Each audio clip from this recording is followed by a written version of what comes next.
여러분 안녕하십니까. 2월 22일 화요일 뉴스투데이 경남 시작합니다. 오늘의 주요 뉴스입니다.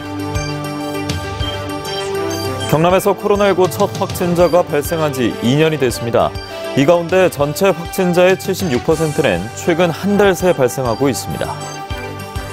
주요 정당들은 대선에 집중하고 선거구 획정 문제도 해결되지 않아 99일 앞으로 다가온 지방선거가 대선에 묻히고 있습니다.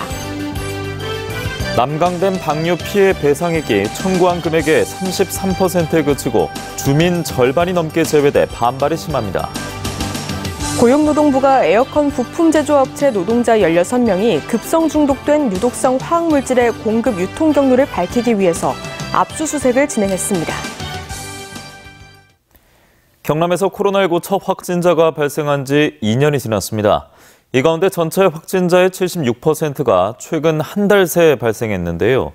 경상남도는 이제 하루 10,000명 발생에도 대비하고 있습니다. 신은정 기자입니다. 2020년 2월 21일 대구 신천지교회 예배에 참석한 경남도민 4명이 확진 판정을 받았습니다. 그로부터 2년, 누적 확진자는 83,000명을 넘었습니다.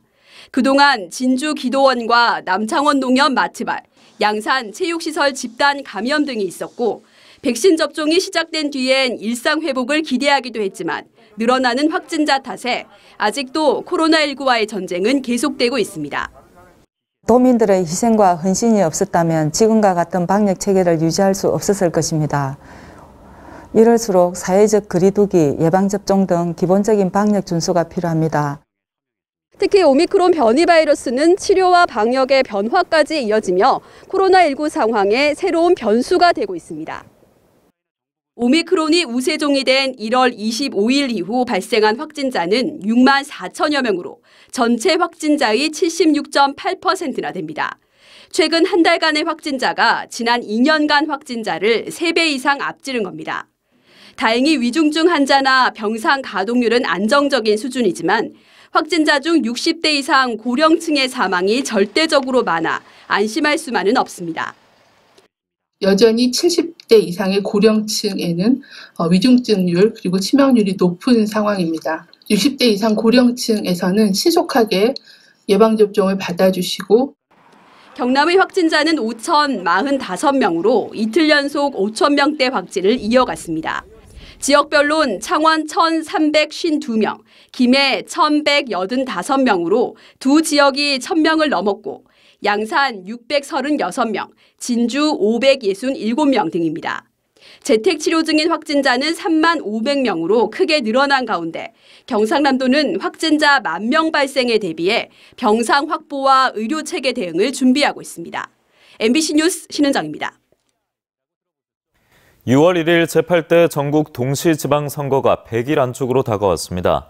하지만 대통령 선거를 15일 앞두고 주요 정당이 대선에 집중하고 있는 데다 선거구 획정 문제가 해결되지 않으면서 지방선거가 대선에 묻히고 있습니다. 신동식 기자입니다. 시장과 도의원, 시의원 예비후보 등록이 시작된 지난 18일 창원과 통영, 사천, 김해, 거제에서 11명이 시장 선거에 등록했고 도의원은 2명, 시의원은 16명 등 모두 29명이 등록을 마쳤습니다. 4년 전 지방선거 때 예비후보 등록 첫날 182명이 등록한 것과 차이가 납니다. 대선 기여도를 지방선거 공천에 반영한다는 당의 방침 때문에 민주당은 1명도 등록하지 않았고 국민의힘은 22명, 정의당과 진보당은 각각 2명이 등록했습니다. 대통령 선거에 활동을 열심히 하는 게 본인 선거에 더 도움이 되기 때문에 저희가 다른 과정들은 다 3월 9일 이후에 진행한다 이렇게 생각해 주시면 될 것 같습니다. 국회 정치개혁특별위원회의 광역의원 정수 조정과 선거구 획정 문제가 해결되지 않은 것도 영향을 미쳤습니다. 지방선거에 출마하는 예비후보자는 자신의 선거구가 어디인지, 유권자는 누가 출마할지 모르는 상황입니다. 예비후보자 등록을 하더라도 나중에 정수나 선거구 등이 바뀔 수 있습니다.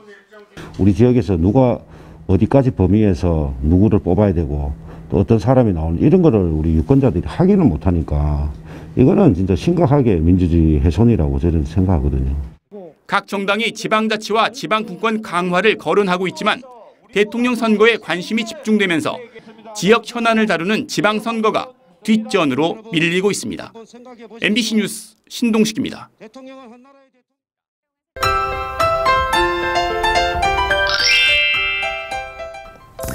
찬바람이 쌩쌩 불면서 몸이 자꾸 웅크려집니다. 오늘도 바람이 강하게 불어서 체감온도를 끌어내리겠는데요. 모레까지 내륙 지역을 중심으로 아침 기온이 영하 10도 내외로 떨어지면서 매우 춥겠습니다.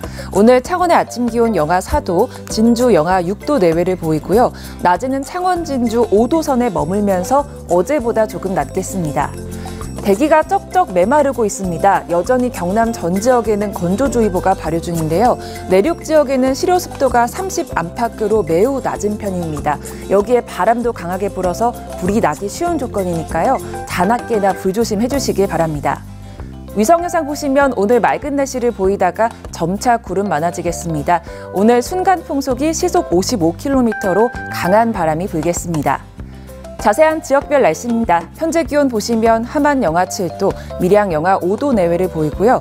낮에는 밀양 6도, 창녕은 5도 선에 머물겠습니다. 거창의 아침 기온 영하 8도, 산청 영하 5도에서 시작합니다. 낮에는 거창 3도, 합천은 5도 선에 머물면서 평년 기온을 밑돌겠습니다. 바다의 물결은 최대 3.5m 안팎으로 매우 높게 일겠고요. 동해남부 먼바다를 중심으로 풍랑주의보가 발효 중입니다. 금요일부터 추위는 점차 누그러지겠습니다. 당분간 맑고 건조한 날씨가 이어질 것으로 전망됩니다. 날씨 정보였습니다. 지난 2020년 여름 남강댐 방류로 피해를 본 주민들에게 국가와 수자원공사가 5억 5천여만 원을 배상하라고 중앙환경분쟁조정위원회가 결정했습니다. 수자원 당국의 책임을 인정한 건데요. 하지만 피해 주민의 절반 이상은 배상 대상에서 제외됐습니다. 이준석 기자입니다. 지난 2020년 8월 난강댐 마련마을. 집은 침수됐고 도로와 농지는 아예 강으로 변했습니다. 당시 댐의 4천만 쪽 방류량은 초당 최대 5,387톤. 계획 홍수량인 3,250톤을 훨씬 초과한 방류에 주민들은 속수무책이었습니다. 물이 어디 다 차가지고 대형을 쳐갖고 우리 안 나왔으니까 그래 그 당시에 다 안 죽기 다행이라 예. 피해 주민 100명은 국가에 배상을 청구했고 중앙환경분쟁조정위원회는 국가와 수자원공사의 책임을 인정했습니다. 하지만 배상액은 5억 5천만 원으로 청구액인 16억 7천만 원의 33%에 그쳤고 피해 주민의 절반이 넘는 56명은 배상 대상에서 아예 제외됐습니다. 주택 침수로 지금껏 임시 숙소에 사는 6가구도 마찬가지입니다. 땅을 누구 땅값을 달랍니까 어디? 우리가 평생에 일거는 살림살이 거의 다 달라고 하는 게. 댐 건설 당시 토지 수용으로 피해 주민의 상당수가 국유지를 임대해 사는데 분쟁조정위가 국유지 피해를 조정 대상에서 제외해 배상 대상과 금액이 크게 줄었습니다. 주민들은 국유지의 사유재산인 집과 농작물 피해만이라도 배상해야 한다며 반발합니다. 피해 주민들의 의견을 모아가지고 이의 제기를 좀 하든지 아니면 향후 소송을 하든지 방법을 찾아봐야 될 것 같습니다.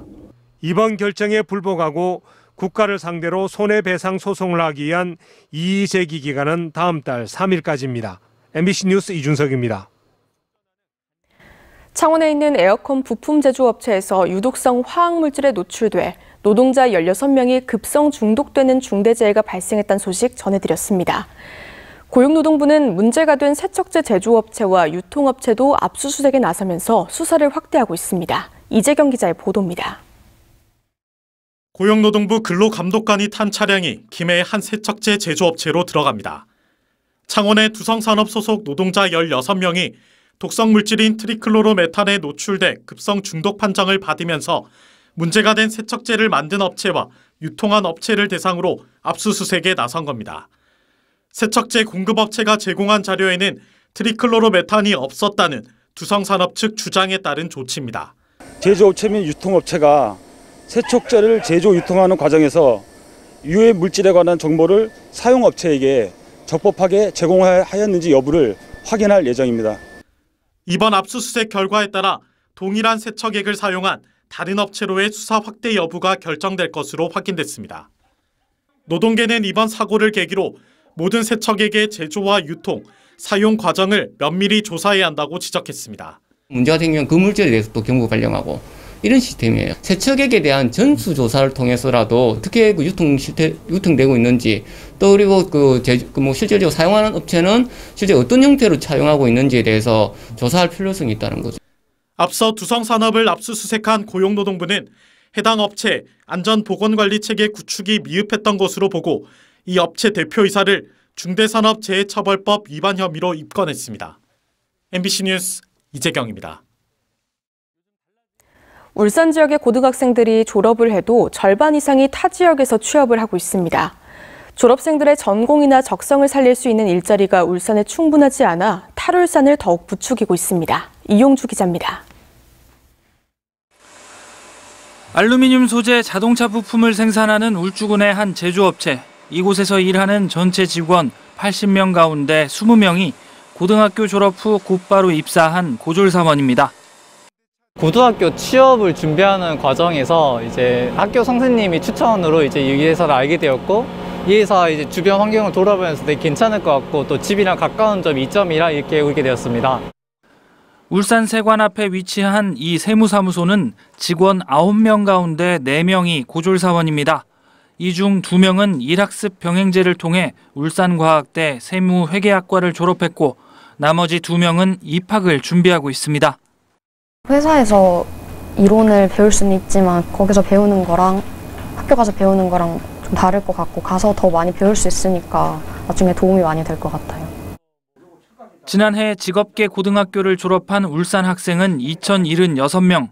이 중 대학 진학과 군 입대 등을 뺀 나머지 인원의 절반가량인 518명이 취업했습니다. 울산 취업률은 53%, 전국 평균보다 2% 낮습니다. 대부분 이들이 이제 플랫폼 기반의 이쪽의 진출은 별로 간섭받지 않으면서 일할 수 있는 부분이라서 이쪽으로 가거나, 아니면 서비스업이 많은 다른 지역, 특히 이제 수도권으로 가는 부분들이 생기기 때문에 취업에 성공한다고 해서 울산 지역 기업에 대부분 입사하는 것도 아닙니다.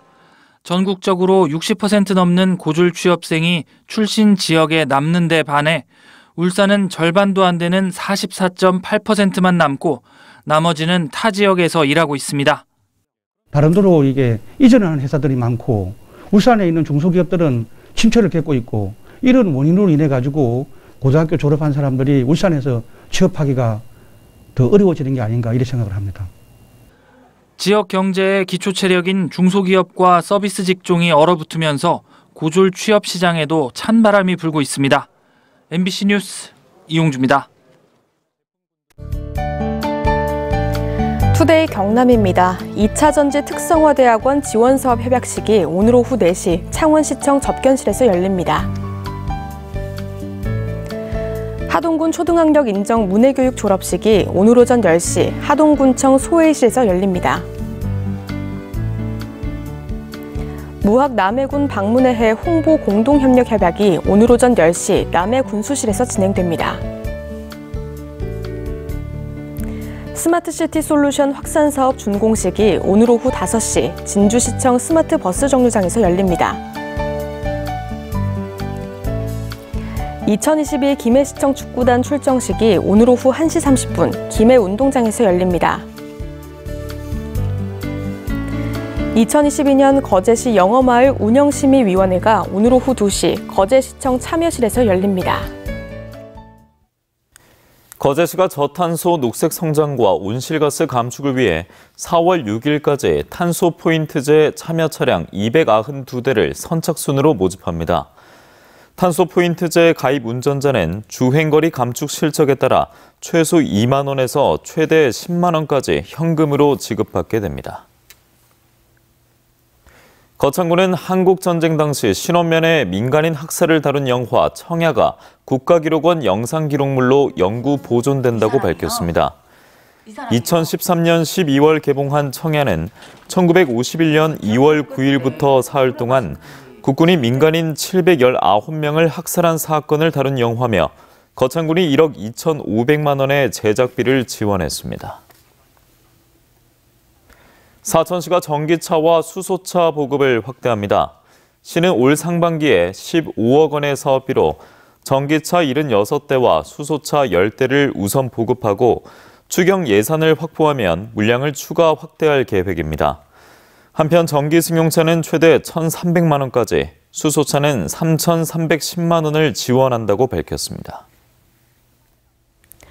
문화재 조사기관인 극동문화재연구원은 산청군 생초면 어서리 야산에 있는 M32호분을 발굴 조사한 결과 백제풍 고분임이 확인됐다고 밝혔습니다. 마금용돌인 문비석으로 묘실연도를 가로막아 폐쇄한 구조는 가야 무덤의 양식과는 차이가 있는 것으로 백제 세력이 산청에 영향력을 행사한 증거라고 전문가들은 해석했습니다. 하동군이 세계 농업유산인 하동녹차의 동해 예방을 위해서 토양 피복자재를 긴급 보급했습니다. 토양 피복자재는 왕겨와 톱밥, 버섯 등으로 지난해 12월부터 240톤을 농가에 보급한 데 이어 최근 100여 톤을 추가로 지원했습니다. 더불어민주당 이재명 후보가 국립현대미술관 창원관 건립과 창원대 의대 신설, 창원 동대 구간 고속철도 신설 등의 지역 공약을 발표했습니다. 아울러 진해신항 조기 착공과 대륙철도 물류망 구축 등 창원 특례시를 동북아 스마트 물류 중심 도시로 만들기 위한 5대 발전 공약도 제시했습니다.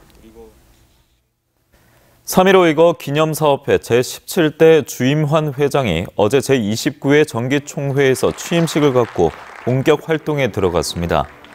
주 회장은 취임식에서 진상조사에 협력하고 젊은 층 회원 수를 확대해 3.15 이거의 고귀한 정신을 올곧게 계승하겠다고 강조했습니다. 한편 제16대 김장희 회장의 이임식도 열렸습니다. 최근 코로나19 확진자가 급증함에 따라 함안군이 상담 창구를 확대해 코로나19 심리 지원을 시행하고 있습니다. 함안군 보건소는 코로나19 지역사회 감염 장기화에 따라 불안과 우울 등 심리적 어려움을 최소화하기 위해 심리지원 마음단디 누리집을 비롯해 정신건강 상담 전화와 정신건강복지센터를 통한 상담을 진행하고 있다고 밝혔습니다. 경남교육청이 어제부터 시작해 일주일간 새학년 맞이 교육과정 함께 세움 주간을 운영합니다. 모든 교직원은 이 기간에 현안 과제 토론과 교육과정 그리고 학급 배정과 같은 다양한 프로그램을 운영해 2022학년도 학교 비전과 학교 교육과정을 계획합니다. 오미크론 변이 바이러스 확산에 따른 학교 자체 비상체계 운영을 위한 사전 진단과 지원 대책도 마련합니다. 거창 화강석 연구센터가 지역 내 총생산의 7.4%를 차지하고 있는 석재 산업의 발전을 위해서 단계별 전략을 추진합니다. 거창 화강석 연구센터는 석재산업진흥법 제정에 따라 산업 기반 조성과 육성 등 종합계획을 마련하고 매장량 평가와 기술 개발 지원, 화강석 산업진흥 지구 신청 등 세부 사업을 추진한다고 밝혔습니다. 창원시가 어제 마산대학교 식품가공업체와 창원 특산음식 밀키트 제품 개발을 위한 업무 협약을 맺었습니다. 업체가 지역 특산물인 아구와 홍합, 장어를 소재로 제품을 개발하면 대학과 시는 재료와 소스를 만들어 홍보를 맡으며 다음 달 시식회를 거쳐 제품을 개발해 인터넷에서 주문 판매할 예정입니다.